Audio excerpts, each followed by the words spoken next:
Oke, selamat datang buat rekan-rekan mahasiswa statistik non-parametrik. Jadi di sini saya akan menjelaskan mengenai materi uji K-sampel independen untuk non-parametrik. Jadi di bagian ini ya, K-sampel independen. Jadi lebih dari 2 sampel. Nah, di sini kita akan melihat ketika datanya itu berupa interval atau rasio, teman-teman bisa menggunakan one way ANOVA maupun two way ANOVA. Seperti itu. Ini biasanya sudah dijelaskan di mata kuliah metode statistik maupun perancangan percobaan. Kemudian untuk uji ANOVA biasanya ada syarat yang harus dipenuhi, yaitu data berdistribusi normal dan mempunyai varians yang homogen. Selain dari tipe datanya interval row rasio. Ketika salah satu asumsi tersebut tidak dipenuhi, maka kalian tidak bisa menggunakan uji ANOVA satu arah maupun ANOVA dua arah. Sehingga kalian bisa menggunakan uji non parametrik. Seperti itu. Nah, di sini juga ketika datanya tipenya ordinal, di sini dibagi lagi. Kalian bisa menggunakan uji median maupun uji Kruskal-Wallis. Seperti itu.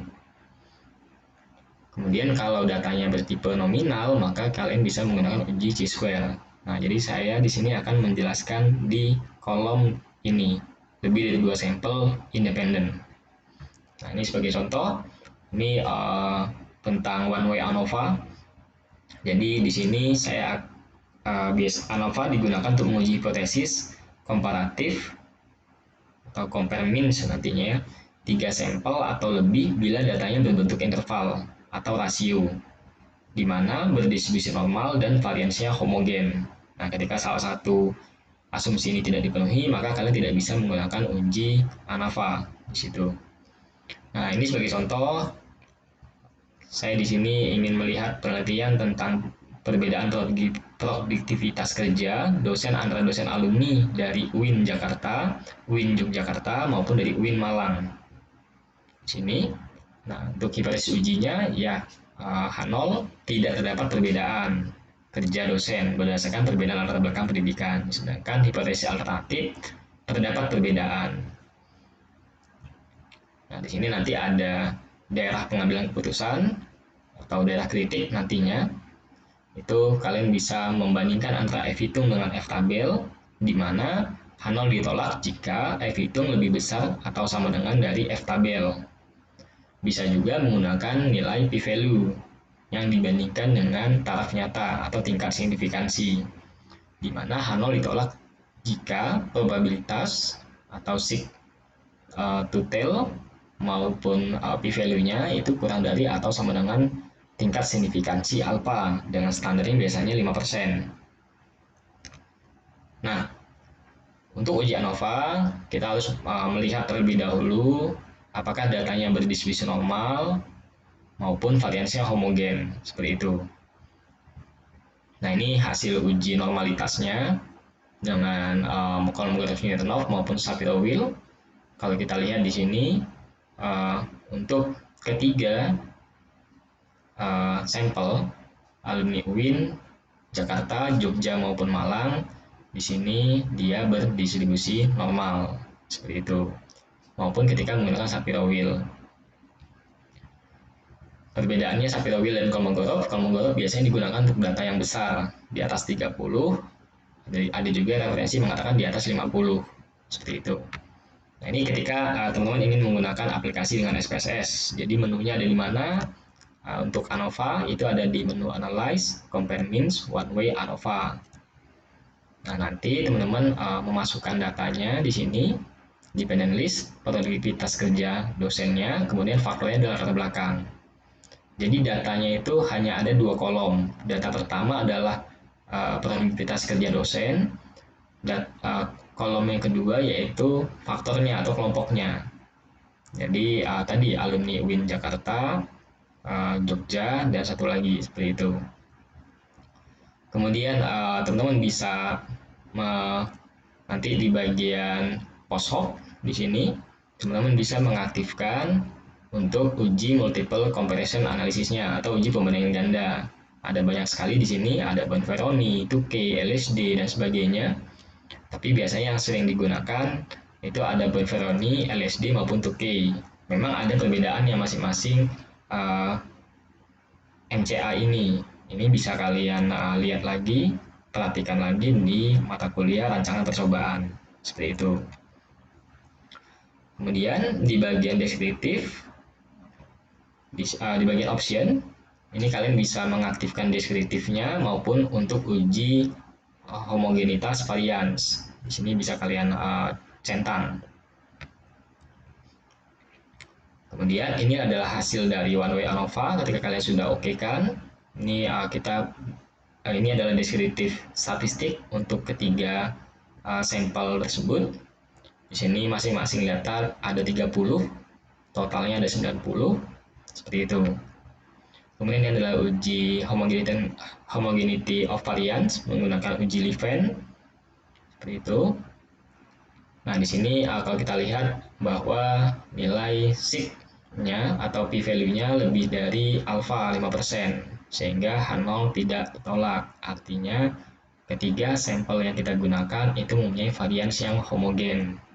Ya, saya tidak perlu kembali lagi untuk menjelaskan materi tentang uji Levene statistik seperti itu. Nah, ini adalah uji ANOVA-nya. Jadi kita cukup melihat dari nilai p-value-nya ini atau sig-nya. Ketika dia kurang dari alfa, maka H0 ditolak. Nah, kalau seperti ini artinya H0 tidak ditolak. Artinya tidak ada perbedaan.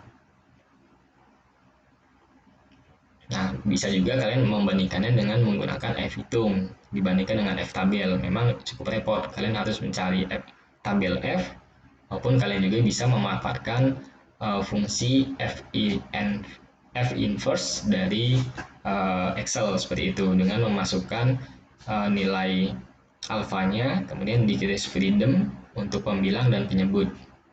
Seperti itu. Tapi biasanya kita cukup menggunakan nilai p-value saja. Nah, ketika H0 ditolak di ANOVA, maka kalian bisa lanjut di multiple comparison untuk melihat mana yang berbeda. Karena kalau H0 ditolak, artinya ada yang berbeda, tapi kita tidak tahu di mana yang berbeda. Nah, dalam kondisi ini sebenarnya kita tidak perlu melakukan uji MCA karena H0-nya tidak ditolak. Tapi kalau kita ingin melihat untuk uji MCA, ya pasti kesimpulannya juga akan sama. Jadi di sini membandingkan satu demi satu. Jadi misalnya untuk uji 2K, jadi untuk alumni UIN Jakarta dengan Jogja bagaimana? Apakah ada perbedaan atau tidak? Nah di sini nilai p-value-nya itu lebih besar dibandingkan alfa, maka H0 tidak ditolak. Artinya tidak ada perbedaan terhadap latar belakang perguruan tinggi untuk alumni UIN Jakarta dengan alumni UIN Yogyakarta. Dan di sini juga untuk keseluruhan p-value untuk uji 2K maupun uji Bonferroni diperoleh kesimpulan bahwa H0 tidak ditolak. Artinya memang benar tidak ada perbedaan. Nah, saya ulangi, ketika di ANOVA ini ada perbedaan atau H0 ditolak, maka sebenarnya kalian perlu melihat mana yang berbeda di uji MCA. Seperti itu, untuk melihat mana yang saling berbeda. Nah, itu mungkin penjelasan tentang uji ANOVA sekilas. Kalian mungkin lebih bisa mendalaminya di perancangan percobaan maupun di metode statistika, seperti itu. Oke, kita lanjut ke statistik non-parametrik. Nah, di sini saya akan mulai untuk uji chi-square K-sample independent. Nah, ini tadi sudah kita jelaskan digunakan ketika tipe data yang berbentuk nominal. Salah satu contohnya ini. Peneliti berkenan untuk membandingkan perbedaan alasan orang tua memilihkan anaknya sekolah. Seperti itu. Jadi hipotesis nolnya, tidak terdapat perbedaan alasan memilihkan anaknya tipe sekolah berdasarkan perbedaan profesi orang tua. Sedangkan hipotesis alternatif maupun H1-nya terdapat perbedaan. Nah, kemudian ketika kita menggunakan SPSS, kalian bisa memilih menu Analyze, Descriptive Statistic, dan Cross Tab atau tabulasi silang. Kemudian di sini kalian bisa memasukkan alasan memilihkan sekolah anaknya, kemudian ini adalah profesi orang tuanya bagaimana. Jadi ini datanya berupa dari kuesioner ya, jadi ada pilihan jawaban yang dipilih oleh responden seperti itu. Nah, kemudian kalian bisa pilih menu bagian statistik. Di sini kalian aktifkan bagian Chi-square-nya. Kemudian di sini juga kalian bisa centang bagian expected ataupun persentasenya ataupun nilai errornya atau residualnya seperti itu. Tapi biasanya yang sering digunakan adalah nilai observasi dan ekspektasi. Karena kan Chi-square kan adalah membandingkan antara nilai observasi dengan ekspektasinya. Seperti itu. Nah, di sini untuk hasil tabulasi silangnya, ini teman-teman bisa lihat bahwa di sini terdapat 3 alasan memilihkan sekolah anak, yaitu pertama biaya murah, kualitas tinggi walau mahal, maupun sekolah negeri. Kemudian profesi orang tuanya juga ada 3, pegawai negeri, pegawai swasta, maupun wira swasta. Nah, di sini 7 ini artinya profesi orang tua itu untuk pegawai negeri itu ada 7 yang memilih sekolah anak dengan biaya murah. Jadi ada 7. Seperti itu. Jadi ada 12 orang tua yang memilih alasan sekolah itu yaitu biaya murah. Ini cara membacanya seperti itu. Ini bisa kalian lihat penjelasannya lagi di interpretasi. Nah, ini adalah uji Chi-square testnya. Jadi kalian bisa melihat dari Pearson Chi-square-nya. Ya, bisa juga melihat dari nilai p-value-nya dibandingkan dengan alpha. Nah, di sini nilai p-value-nya lebih kecil dibandingkan alpha, maka H0 ditolak. Kalau H0 ditolak, artinya terdapat perbedaan alasan memilihkan anaknya tipe sekolah berdasarkan perbedaan profesi orang tua. Nah, akan tetapi di uji K-sampel independen pada non-parametrik itu tidak ada uji MCA-nya, ada SPSS ya. Kalau untuk software lain misalnya software A itu ada, itu namanya uji Nemenyi yang digunakan untuk membandingkan mana yang berbeda seperti itu. Jadi kalau di SPSS ini untuk K-sampel independen hanya diperoleh kesimpulan apakah ada perbedaan atau tidak. Kalau ada perbedaan ya kita harus meneliti secara kasat mata lagi melihat dari deskriptif statistiknya. Jadi tidak ada uji MCA-nya di SPSS. Nah, ini ketika kita ingin mengerjakan secara manual seperti itu. Nah, untuk uji Chi-square ya ada yang menuliskan O, ada juga yang menuliskan di sini E. Jadi tergantung dari referensi buku yang digunakan. Jadi kalau buku yang ini adalah kita akan mencari nilai Chi-square dengan rumus ini. Frekuensi pada observasi dibandingkan dengan frekuensi pada harapan atau ekspektasi dikuadratkan kemudian dibagi dengan frekuensi harapan atau ekspektasi. Seperti itu. Ini kalian bisa ikuti prosesnya untuk penggunaan Excel. Kemudian nanti dijumlahkan semua sehingga nanti hasilnya yaitu 41,279. Seperti itu. Di mana nanti nilai Chi-square ini akan dibandingkan dengan Chi-square tabel. Dengan memanfaatkan fungsi pada Excel, kita menggunakan fungsi Chi-INV atau inverse dari Chi-square dengan memasukkan nilai tingkat signifikansi alpha 5% dan degrees of freedom-nya. Nah, di sini diperoleh kesimpulan bahwa nilai Chi-square hitungnya lebih besar dibandingkan Chi-square tabel, maka benar bahwa 0 ditolak, berarti ada perbedaan. Jadi sinkron antara pengerjaan dengan SPSS maupun dengan Excel, seperti itu. Jadi hasilnya sama ya, 41,279. Kemudian analisis K-sampel independen non-parametrik berikutnya yaitu uji median. Seperti itu. Jadi biasanya digunakan untuk data tipenya ordinal, melihat dari titik tengahnya atau nilai tengahnya ya. Jadi berbeda dengan rata-rata. Di sini melihat dari nilai tengahnya. Sebagai contoh, Ini adalah peneliti berkenan untuk membandingkan nilai mata kuliah statistika pendidikan antara mahasiswa yang dibimbing oleh dosen yang berbeda. Jadi di sini ada 20 mahasiswa dibimbing oleh dosen A, 19 mahasiswa dibimbing oleh dosen B, dan 20 mahasiswa dibimbing oleh dosen C. Nah, kemudian di sini kita ingin melihat apakah terdapat perbedaan nilai mata kuliah berdasarkan 3 dosen ini. Seperti itu. Nah, ini hipotesis ujinya. Kemudian kita menggunakan aplikasi SPSS. Nah, di sini teman-teman bisa memilih menunya Analyze Non-Parametric Test K Independent Sample. Seperti itu. Kemudian, nah di sini kalian masukkan, jadi datanya dibagi jadi 2 kolom ya. Jadi ada nilai, kemudian ada kategorinya, yaitu dosen A, dosen B maupun dosen C. Kemudian nanti kolom yang nilai masukkan ke test variable list, dan kolom yang kelompok itu masukin ke grouping variable. Isikan 1 sampai 3 karena kodenya 1 sampai 3. Nah, di sini kalian bisa centang median. Karena kita melihat bukan berdasarkan rata-ratanya, tapi berdasarkan nilai tengahnya dari kelompok mahasiswa tersebut. Seperti itu. Nah, kemudian ini adalah outputnya. Jadi untuk dosen A ada 16 mahasiswa yang nilainya lebih besar dibandingkan median di sini. Kemudian dosen B ada 6 yang lebih dari median, dan dosen C ada 4. Seperti itu. Kemudian untuk output median tesnya ini. Nah, jadi kalian bisa membandingkan antara nilai chi-square hitung dengan chi-square tabel ataupun dari nilai p-value-nya atau asymptotic significance. Di sini kalau kita lihat diperoleh kesimpulan bahwa H0 ditolak. Gitu.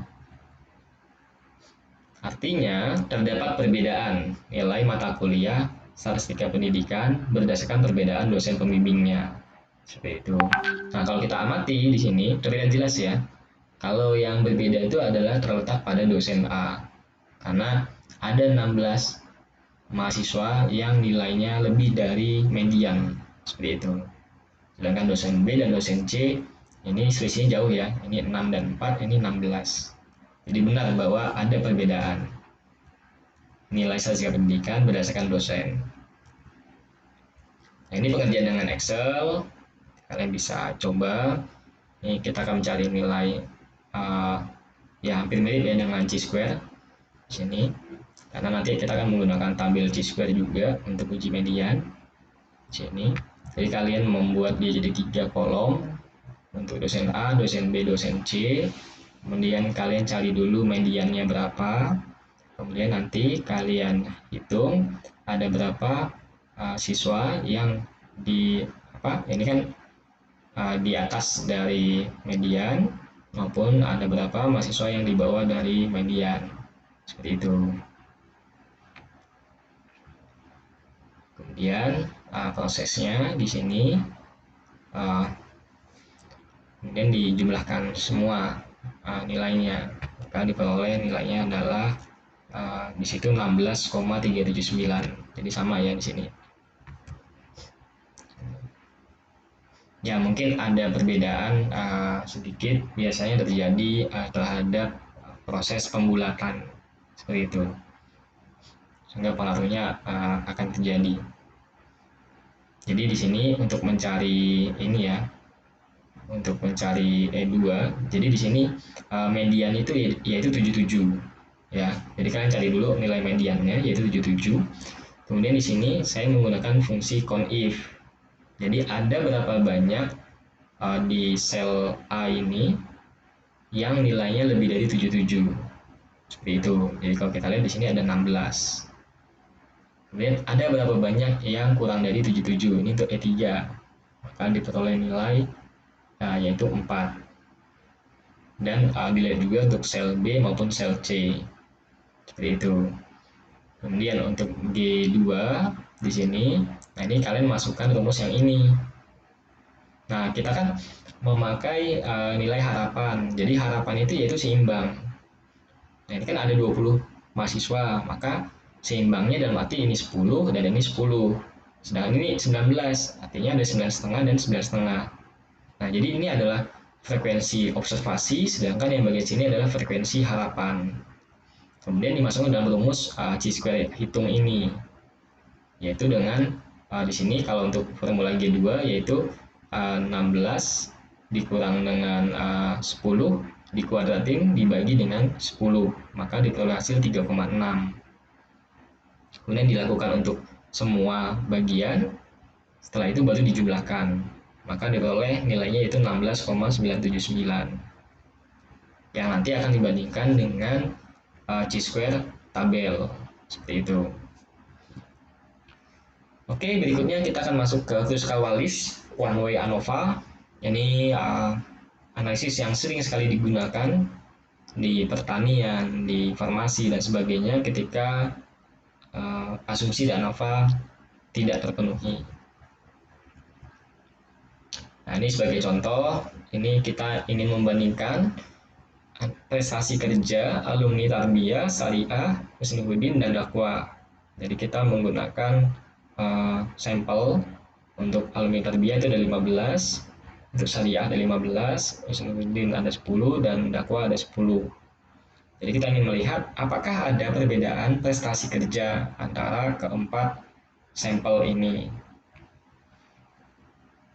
Nah, kalau tadi kan kita sudah menggunakan median ya. Nah, di sini kita menggunakan rata-rata. Jadi kalau tadi kan kita centang di bagian median, di sini kita centang bagian Kruskal-Wallis. Karena ada 4, maka di sini kodenya adalah 1 sampai 4 sesuai dengan value yang kalian masukkan pada SPSS. Nah, ini adalah prosesnya. Jadi nanti kalian akan mendapatkan rata-rata ranking. Kemudian prosesnya nanti di sini kita akan menggunakan nilai chi-square-nya yaitu 13,197 yang dibandingkan dengan chi-square tabel. Tapi kalau kita melihat dari p-value di sini bahwa p-value kurang dari alfa, artinya H0 ditolak. Artinya memang ada perbedaan prestasi kerja antara alumni Tarbiyah, Syariah, Husnuddin, dan Dakwah. Nah, kalau kita lihat di sini, ya dari perbedaan rata-rata ranknya kita bisa lihat bahwa memang ada perbedaan karena Tarbiyah di sini rankingnya 30, rata-rata rankingnya 36, sedangkan Husnuddin 17. Tapi memang di sini kita belum bisa menyimpulkan bagaimana perbedaan antara Syariah dan Dakwah karena di sini hanya selisih 3 saja. Maka seharusnya kita lanjutkan ke uji Nemeni test namanya. Nah, ini proses menggunakan manual menggunakan Excel. Kita akan mencari nilai H dengan rumus ini. Nah, R ini adalah ranking untuk masing-masing kelompok. Jadi K ini adalah 4. Kalau tadi kita gunakan ada 4 kelompok, maka ini ada R1, R2, R3, dan R4. Seperti itu. Nah, prosesnya di sini kalian masukkan datanya ada 4. Kemudian kalian ranking ya. Jadi Tarbiyah kita ranking, kemudian Syariah kita ranking, Husnuddin kita ranking, Dakwah kita ranking. Jadi rankingnya ini adalah keseluruhannya, bukan di kelompok ini di ranking, bukan. Jadi keseluruhan antara digabungkan Tarbiyah, Syariah, Husnuddin, dan Dakwah ini digabungkan semua, kemudian baru di ranking. Tidak jadi masalah mau rankingnya dari sortir dari terkecil ke terbesar maupun terbesar ke terkecil. Kemudian kalian akan mendapatkan nilai RI. Nah, ini adalah nilai RI-nya, yaitu 548 untuk Tarbiyah, 346 untuk Syariah, 176 untuk Husnuddin, dan 205 untuk Dakwah. Kemudian rata-ratanya adalah ini. Kemudian kita masukkan dalam rumus. Dalam rumus, maka diperoleh angka 13,124. Nah, di sini ya ada perbedaan sedikit pula. Di sini 13,197. Tapi kalau kita bandingkan dengan chi-square tabel, memang benar bahwa chi-square hitung lebih besar dibandingkan chi-square tabel. Di sini tadi chi-square tabelnya yaitu 7,8. Sehingga ada perbedaan terhadap 4 kelompok atau sampel tersebut. Ya, mungkin itu saja dari saya tentang uji non parametrik pada K sampel independen. Terima kasih.